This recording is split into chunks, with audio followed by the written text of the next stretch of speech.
नमस्कार विद्यार्थी मित्रांनो, मागच्या लेक्चरमध्ये आपण रिॲक्शन ऑफ फिनॉल सुरू केल्या होत्या. Electrophilic substitution reactions of phenol.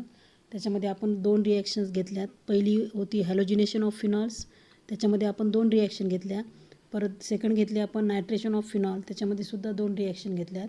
आज घेणार आहोत आपण तिसरी reaction, that is sulphonation of phenol. Sulphonation करताना आपल्याला माहिती आहे सल्फॉनिक ॲसिड ग्रुपसोबत आपण चा वापर करून सल्फोनेशन करतो, म्हणजे SO3H ग्रुप. आणि हा SO3H ग्रुप जर आपल्याला पाहिजे असेल तर रिॲक्शन करावी लागते आपल्याला सल्फ्युरिक ॲसिडसोबत. म्हणून याच्यामध्ये आपण रिॲक्शन करणार आहोत फिनॉलची.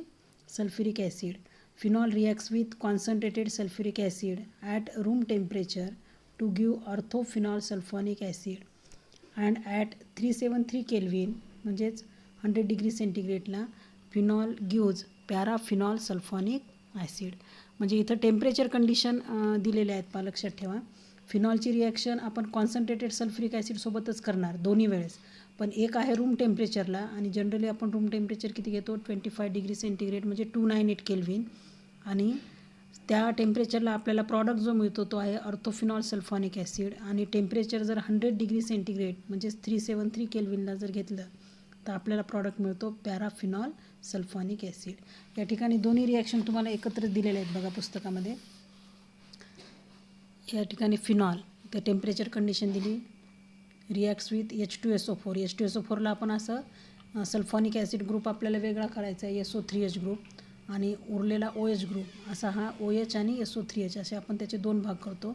टेम्परेचर कंडिशन दिली बघा इथं 293 केल्विन दिली, तर ती जनरली पाहिजे 298 केल्विन आपण जनरली घेतो, कारण टेम्परेचर आपण घेतो 25 डिग्री सेंटीग्रेड. तर या ठिकाणी 293 केल्विन दिलेलं आहे पहा. 298 लिहिलं तरी काही फरक पडत नाही. तर या ठिकाणी हा सल्फॉनिक ॲसिड ग्रुप जो आहे तो OH ग्रुपच्या कोणत्या पोझिशनला अटॅच आहे, अर्थो पोझिशनला, बरोबर आहे. म्हणून या ठिकाणी प्रॉडक्ट आहे ऑर्थोफिनॉल सल्फॉनिक ॲसिड. त्याच्यानंतर H2SO4 सोबतच रिॲक्शन आहे, वाटल्यास इथं तुम्ही कॉन्सन्ट्रेटेड लिहून घ्या, कॉन्सन्ट्रेटेड H2SO4. टेम्परेचर कंडिशन आहे 373 केल्विन.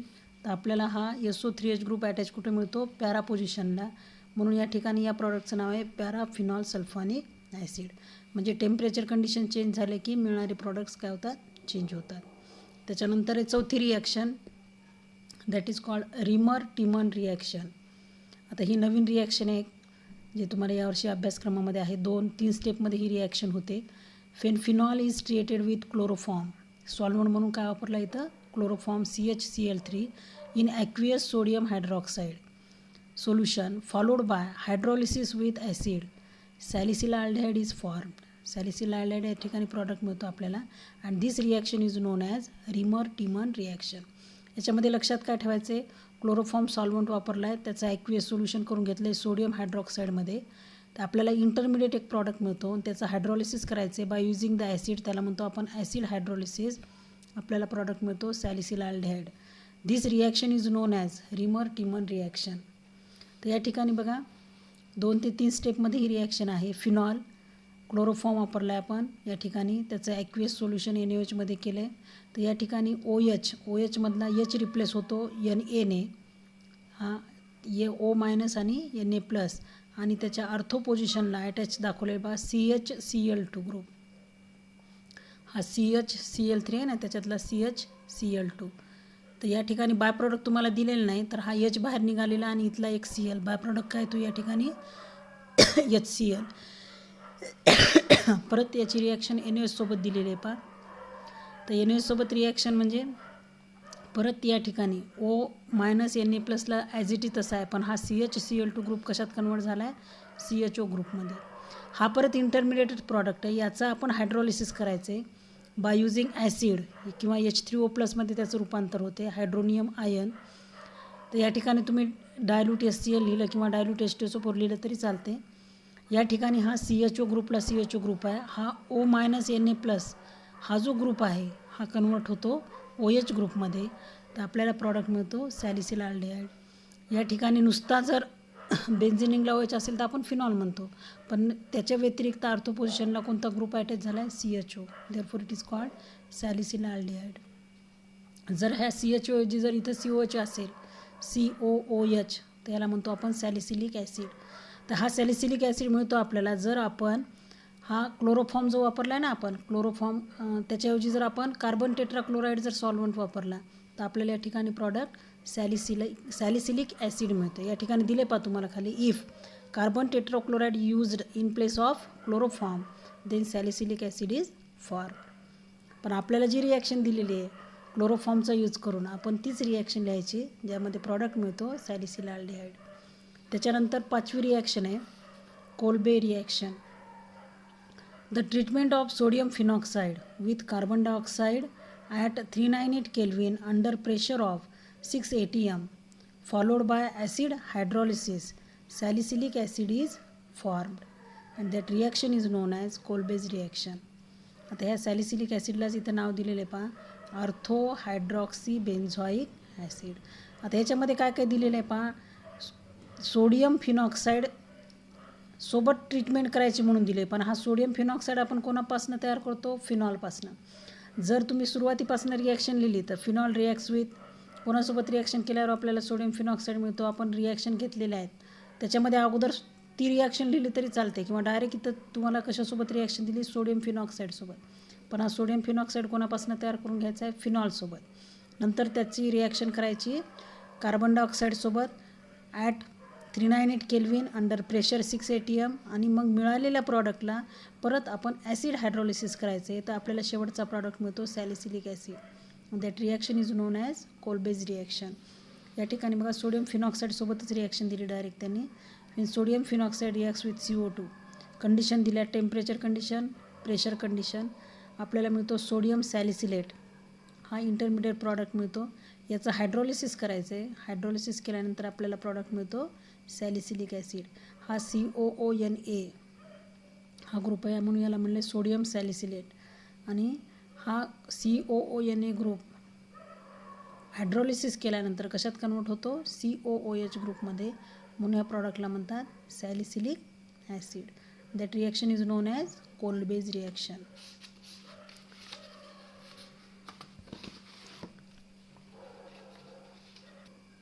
6व्या नंबरची रिॲक्शन आहे ऑक्सिडेशन ऑफ फिनॉल. फिनॉलचं ऑक्सिडेशन करायचं आहे by using the oxidising agents.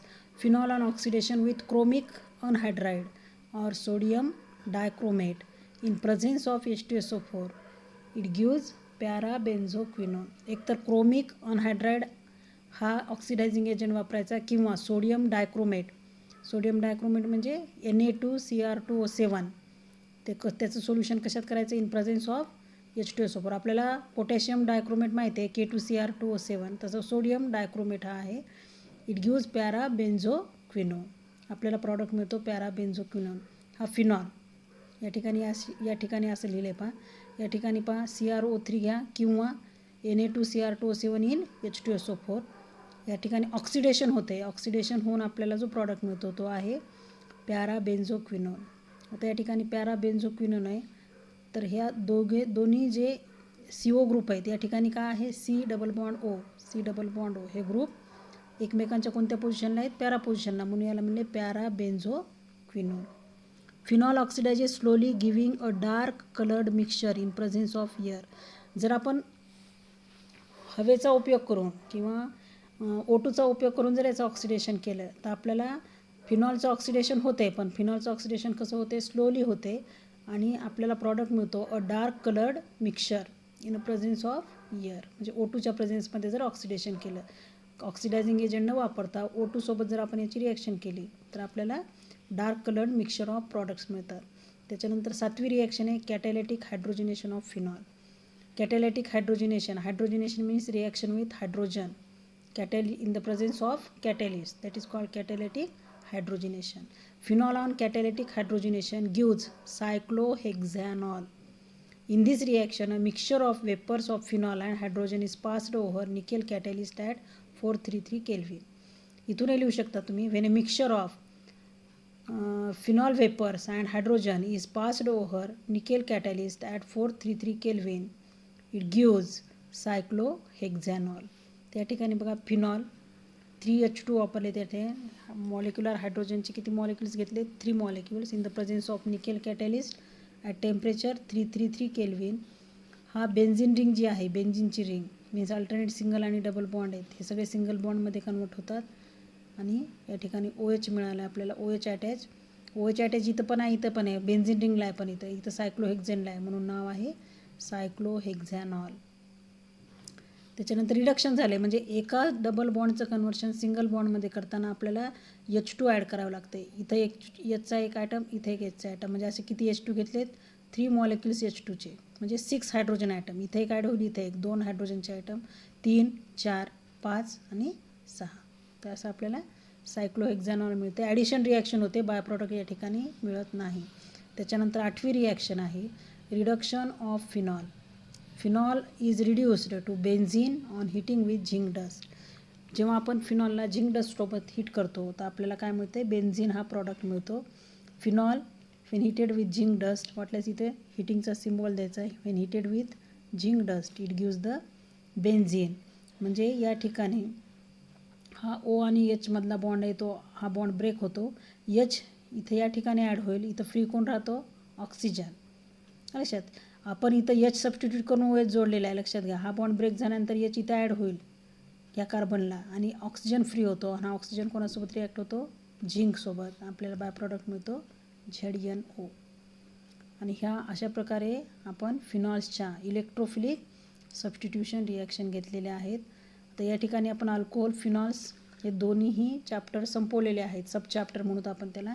राहिलेला जो तिसरा सब चॅप्टर आहे दॅट इज इथर्स. इथर्सचं आपल्याला राहिलेले प्रिपरेशन त्याचं आणि त्यांच्या रिॲक्शन्स. तर याच्यामध्ये घ्यायचं आहे आपल्याला सुरुवातीचा पॉईंट.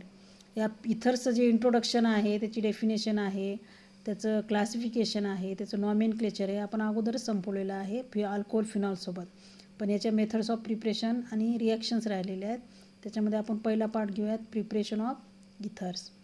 तर पहिली मेथड जी आहे ती आहे डिहायड्रेशन ऑफ अल्कोहोल. अल्कोहोलचं डिहायड्रेशन करून, डिहायड्रेशन मीन्स वॉटर रिमूव्ह करून त्याच्यापासून आपण इथर्स मिळवू शकतो.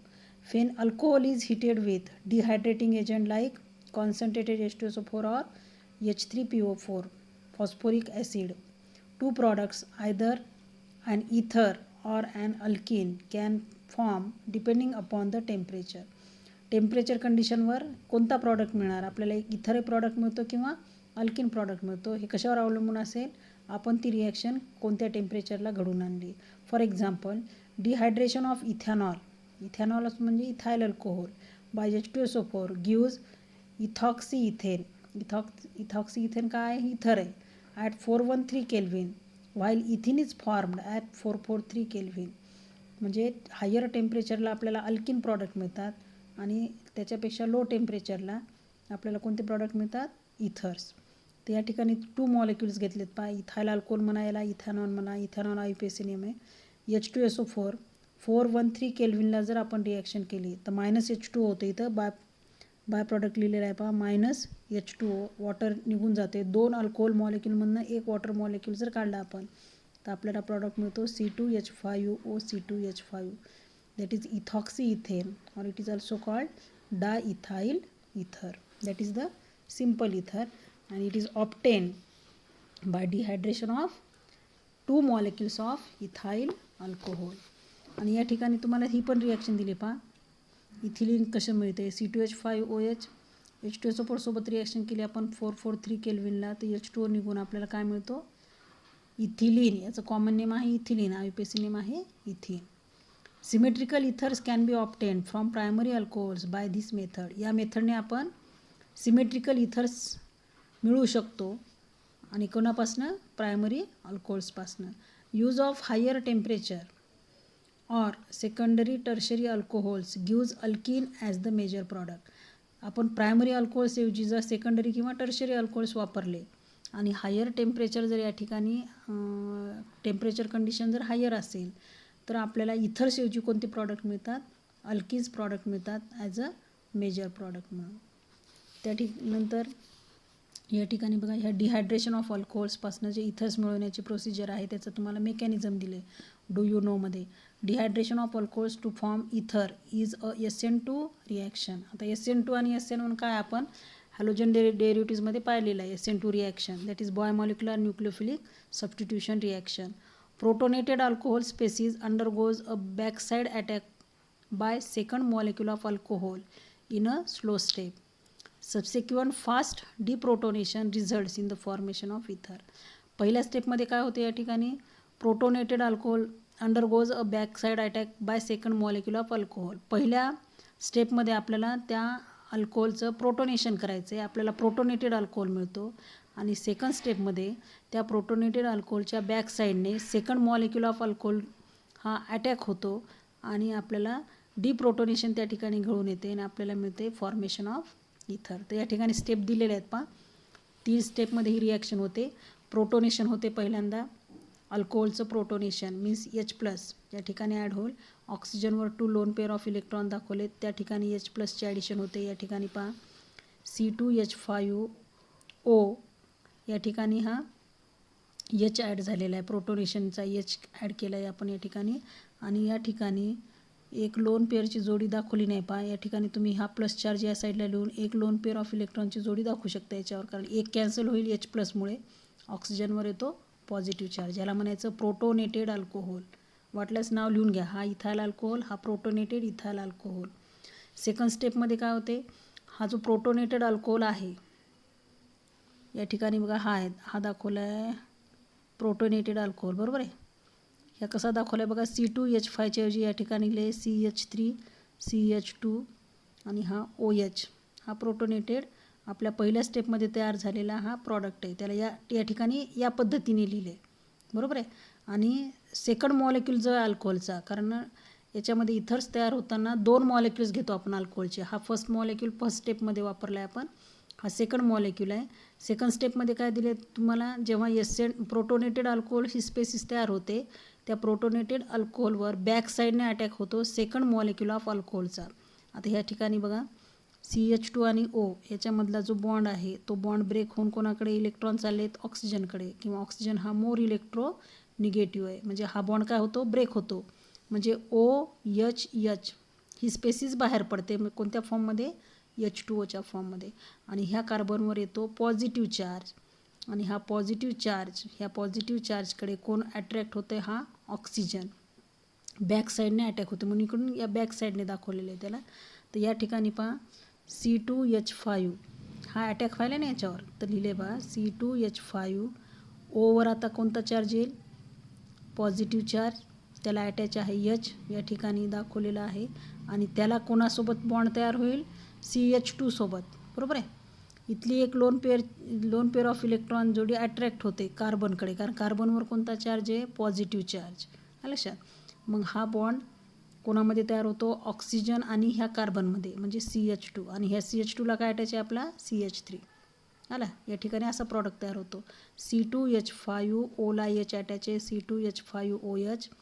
आता हा जो कार्बनवरचा पॉझिटिव्ह चार्ज आहे हा कोणावर येईल, ऑक्सिजनवर, आणि ह्या ऑक्सिजनवर एक लोन पेअरची जोडी राहते आणि ह्या ऑक्सिजनला अटॅच होतो डायरेक्ट CH2 CH3 ग्रुप, कारण हा H2O निघून गेला आहे, बरोबर आहे. तर हा इंटरमिडिएट हा एक प्रॉडक्ट तयार झाला आहे. आता याचं काय करायचं आहे, थर्ड स्टेपमध्ये डिप्रोटोनेशन करायचं आहे. डिप्रोटोनेशन म्हणजे पहिल्या स्टेपमध्ये जो आपण प्रोटॉन ॲड केला आहे तो रिमूव्ह करायचा आहे. डिप्रोटोनेशन म्हणजे आता हा प्रॉडक्ट आपण लिहून घेतला या ठिकाणी. डिप्रोटोनेशन होते म्हणजे ह्या O आणि H मधले इलेक्ट्रॉन ह्या ऑक्सिजनकडे जातात. इथं दाखवलं नाही पहा तुम्हाला, O आणि H मधले जे इलेक्ट्रॉन आहेत ते कोणाकडे शिफ्ट करायचे, ऑक्सिजनकडे, बरोबर आहे. एक लोन पेअरची जोडी त्याच्यावर ऑलरेडी आहे, इथं दाखवलेली नाही, तुम्ही इथं दाखवू शकता. आणि हे O आणि H मधले इलेक्ट्रॉन, हायड्रोजन आणि ऑक्सिजनमधला जो बॉन्ड आहे ते इलेक्ट्रॉन ऑक्सिजनकडे जातात, मोर इलेक्ट्रोनिगेटिव्ह, आणि हा H+ बाहेर पडतो आणि प्रॉडक्ट मिळतो आपल्याला C2H5O C2H5. याच्यावर 2 लोन पेअरच्या जोड्या, -H+ या ठिकाणी दाखवले, किंवा तुम्ही इथं -H+ न दाखवता +H+ लिहिलं तरी चालते. म्हणजे पहिल्या स्टेपमध्ये आपण काय केले, प्रोटोनेशन केले. प्रोटोनेशन झालेल्या अल्कोहोलवर, प्रोटोनेटेड अल्कोहोलवर सेकंड मॉलिक्यूल ऑफ अल्कोहोलची अटॅक केली, बॅक साईड अटॅक. कारण SN2 रिॲक्शनमध्ये मेकॅनिझम माहिती आहे तुम्हाला की बॅक साईडने अटॅक होते, कशाची, न्यूक्लिओफाईलची. आपल्याला हा प्रॉडक्ट मिळाला आहे आणि ह्या प्रॉडक्टचं आपण काय केले, डिप्रोटोनेशन केले. तर या ठिकाणी इथं बॉन्डिंग दाखवलं नाही, तर O आणि H मधले इलेक्ट्रॉन ऑक्सिजनकडे ट्रान्सफर दाखवा, H+ बाहेर पडतो, -H+ इथे दाखवले पायरवर, आणि आपल्याला प्रॉडक्ट मिळतो इथर. तर या ठिकाणी असं ह्या डिहायड्रेशन ऑफ अल्कोहोल्सचं काय आहे मेकॅनिझम.